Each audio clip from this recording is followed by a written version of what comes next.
Boa tarde, galera. Vamos dar início a mais uma aula de introdução à simulação de processos, certo?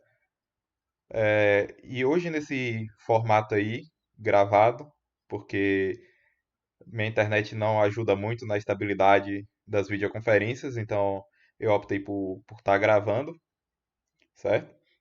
E assim como vocês ainda devem estar se acostumando com esse tipo de formato, eu também, eu ia dizer que é a primeira vez que eu faço algo do tipo, mas na verdade é a segunda, porque acabei de tentar isso agora há pouco e deu errado.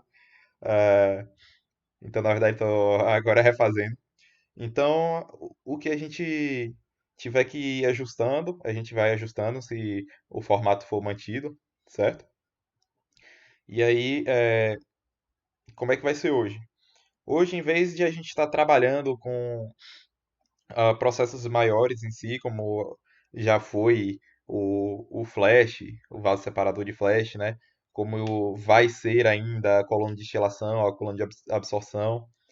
Hoje a gente tirou o dia para falar um pouco de operações auxiliares, que são mais simples, que são menores, mas que também são bastante importantes, certo? E aí eu dividi em algumas partes, de acordo com a funcionalidade dessas operações. E em um segundo momento a gente vai estar trabalhando com um exemplo, que eu não sei se esses dados são reais, mas é um processo real no sentido de ser muito empregado mundo afora. Se vocês ainda não tiveram contato com esse processo, vocês vão ter em algum momento da vida de vocês, seja de estudantes, seja de engenheiros, certo? E eu vou manter o suspense, mas daqui a pouco vocês vão descobrir do que a gente está falando. Deixa eu só confirmar aqui se está gravando, porque eu não quero ter que gravar a terceira vez, certo? Então, vamos lá. Nesse primeiro momento aqui, eu separei ah, os trocadores de calor, certo? A gente tem aqui um resfriador, um aquecedor e um trocador casco e tubo, certo? Eu não tenho certeza, mas acho que a gente já chegou até a falar um pouquinho sobre eles. Hoje a gente vai se aprofundar mais, criar um pouco mais de intimidade com, com os trocadores, certo? Vou deletar aqui para a gente saber onde achar cada um deles. A gente tem aqui na segunda linha da primeira coluna nosso resfriador, segunda linha da segunda coluna nosso aquecedor e a terceira linha da primeira coluna nosso trocador de calor, casco e tubo, certo? É importante destacar também, galera, que eu já estava fazendo uns testes aqui antes nessa mesma planilha, certo? Então já vão existir algumas correntes, algumas substâncias, certo? Para eu poder realizar aqui os testes que eu vou mostrar a vocês, certo?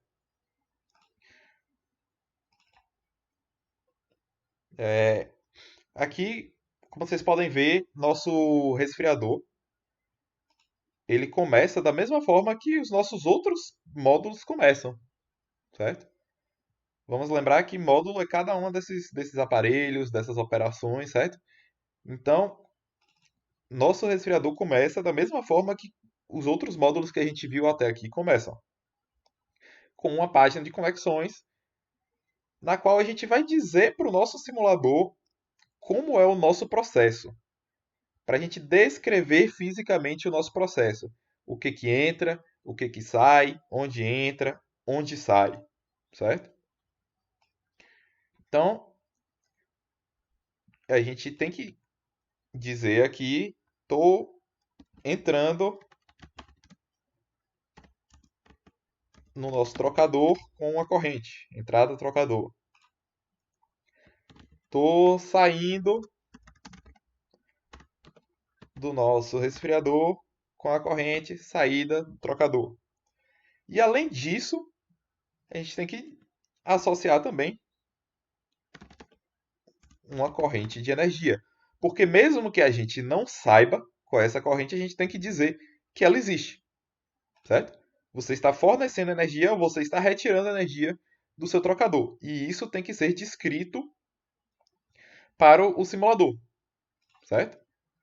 Vocês podem ver aqui que eu não sei qual é o valor da minha carga térmica, mas ela está aí, certo? Essa corrente existe e está descrita, certo? Então, vamos trabalhar aqui com a corrente que seja puramente de água. Ou melhor, vou trabalhar com a corrente de hexano que para o próximo exemplo vai ficar melhor, certo? Normaliza aqui, tudo foi para zero.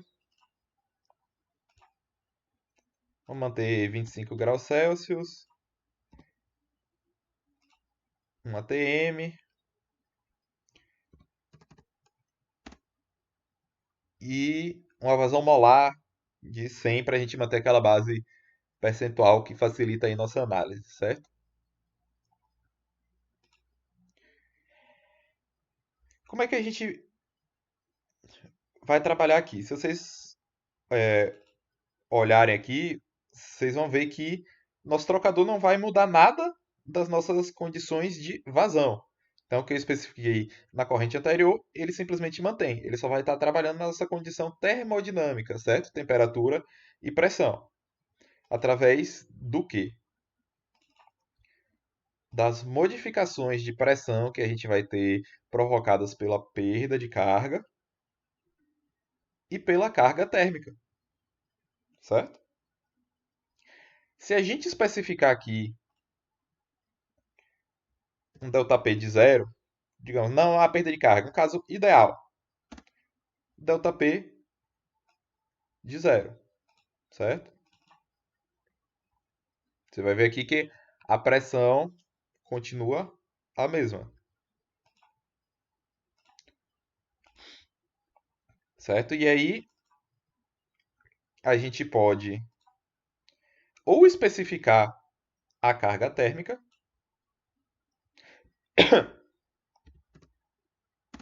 e aí já calcula aqui nossa temperatura de saída do trocador, aqui.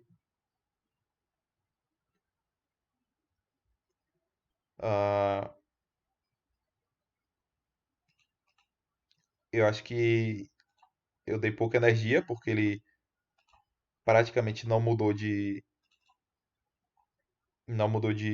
temperatura. Então vamos aumentar aqui.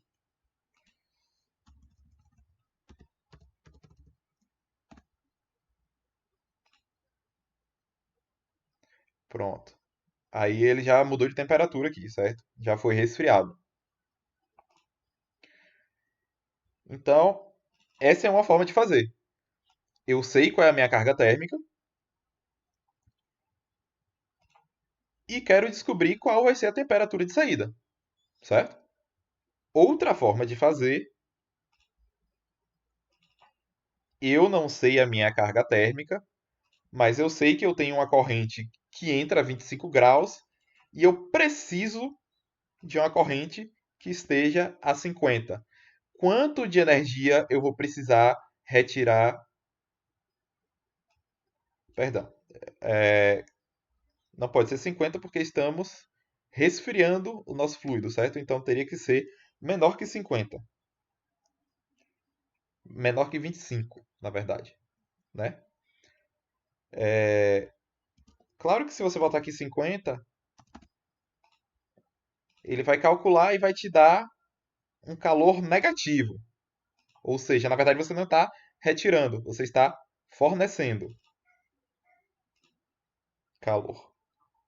Então, se eu tenho um fluido a 25 graus e eu preciso de um fluido a 10 graus, qual calor eu preciso retirar para que isso aconteça?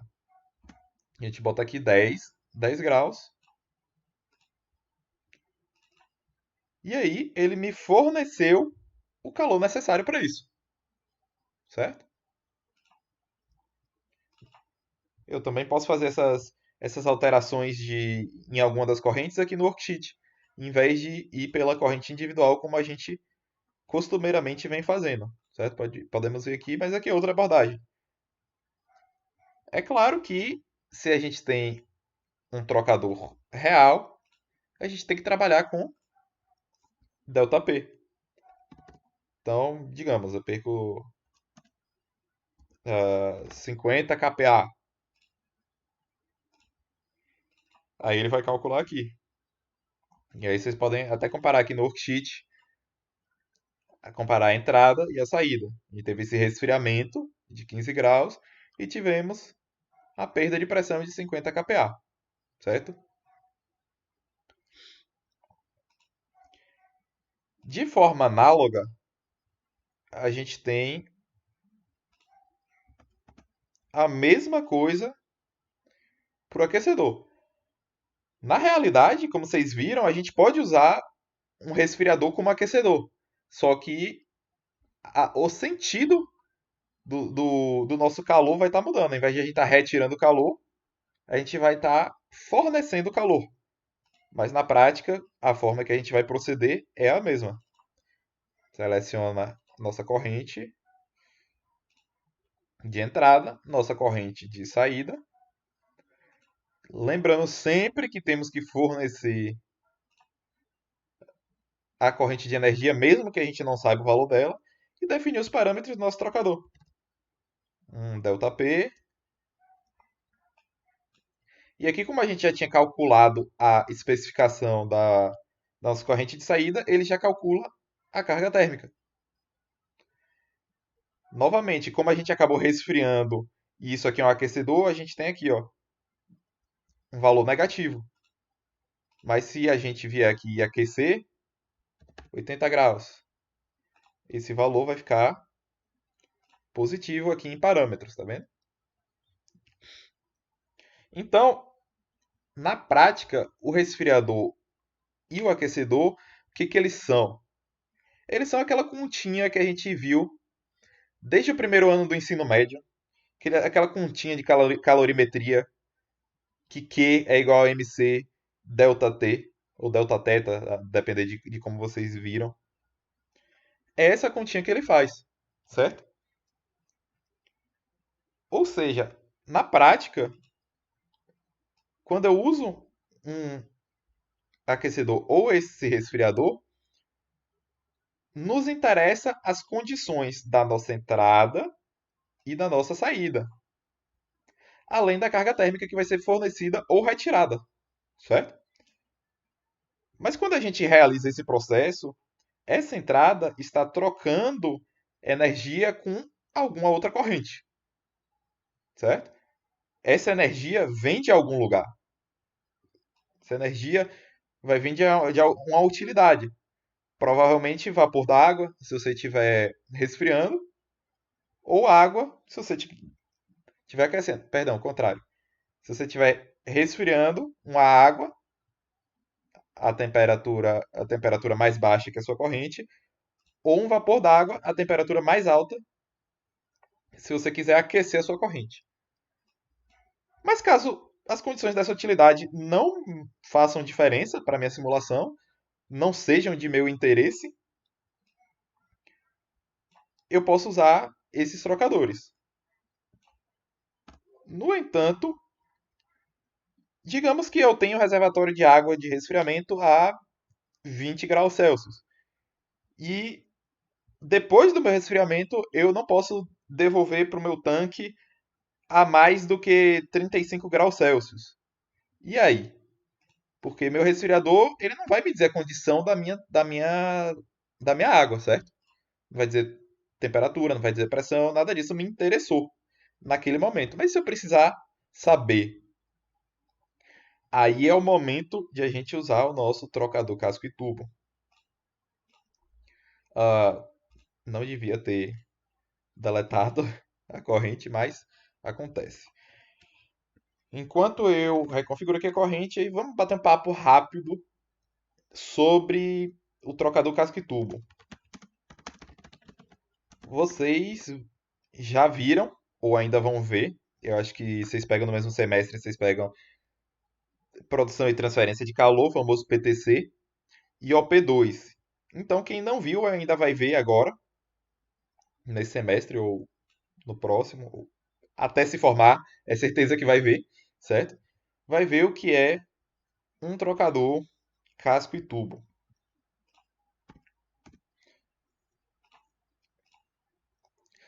Trocador casco e tubo, basicamente, ele consiste de uma estrutura, que vai ser uma estrutura externa, que vai ser o casco, e um ou mais tubos que passam por dentro desse casco, certo? E aí, o número de vezes que esses tubos vão passar vai depender de acordo com o projeto do trocador, certo? Então a gente pode ter um tubo ou um feixe de tubos que vai atravessar uma, duas, três, quatro. Vai depender de como for o seu projeto, certo? Isso vocês vão ver mais para frente, aí em PTC, e vão ficar melhores do que eu em falar sobre isso até, certo? O que é relevante aqui é a gente saber que a gente tem tubos pelos quais passam um determinado fluido e em volta desses tubos você vai ter o fluido que vai estar passando pelo casco. Então essa troca vai acontecer justamente por esse contato. E por que que eu coloco esses tubos passando por dentro do outro fluido? Justamente para a gente aumentar a área de troca térmica, favorecer esse contato e favorecer a transferência de calor. Então eu vou conseguir uma troca mais eficiente porque minha área de contato é maior, certo? Certo? Outra coisa que é relevante vocês saberem é que existe um parâmetro, um coeficiente relativo a esse tipo de trocador que vai descrever a eficiência da minha troca térmica, certo? Que é o nosso coeficiente global de troca térmica, nosso UA. Basicamente, ele vai nos dizer o quão eficiente eu consigo ser nessa troca térmica, certo? Então, é um parâmetro bastante importante para esse tipo de trocador. Vamos terminar aqui de caracterizar nossas entradas. Como a gente vai ter uma entrada nos tubos e uma entrada no casco, e essas duas não se misturam, a gente também vai ter duas saídas. Coloca aqui temperatura 25 graus, pressão de 1 atm e 100 mols. E vou colocar aqui uma corrente de vapor d'água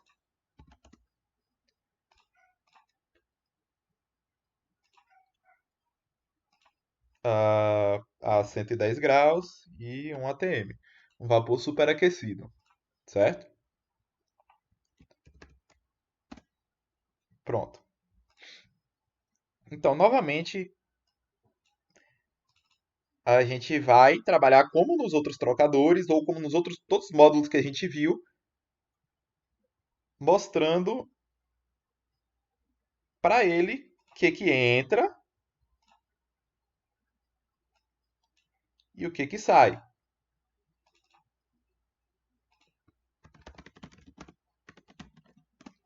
Fisicamente falando. Então eu tenho aqui uma entrada para o meu tubo e uma entrada para o casco, certo? E da mesma forma que a gente tem duas entradas e duas saídas e eles não se misturam, a gente tem saída dos tubos e saída do casco.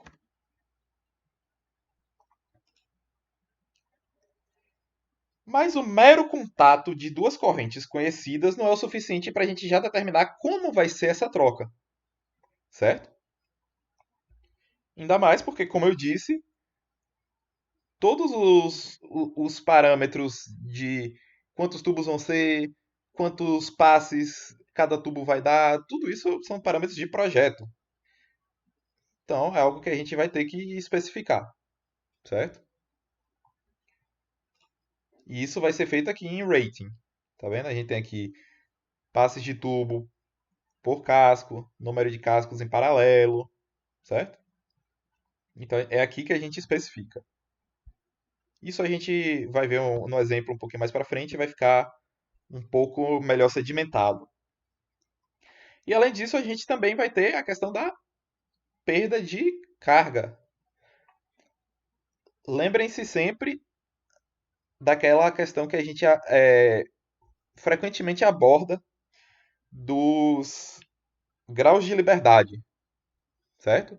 Então, eu vou ter que fornecer algumas coisas para eu zerar o meu grau de liberdade e ele poder fazer as contas, fechar o balanço, certo?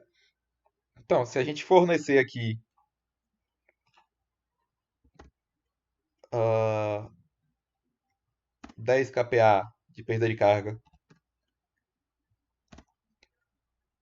aí, ainda assim ele fica aqui subespecificado. Por quê? Justamente porque a gente não sabe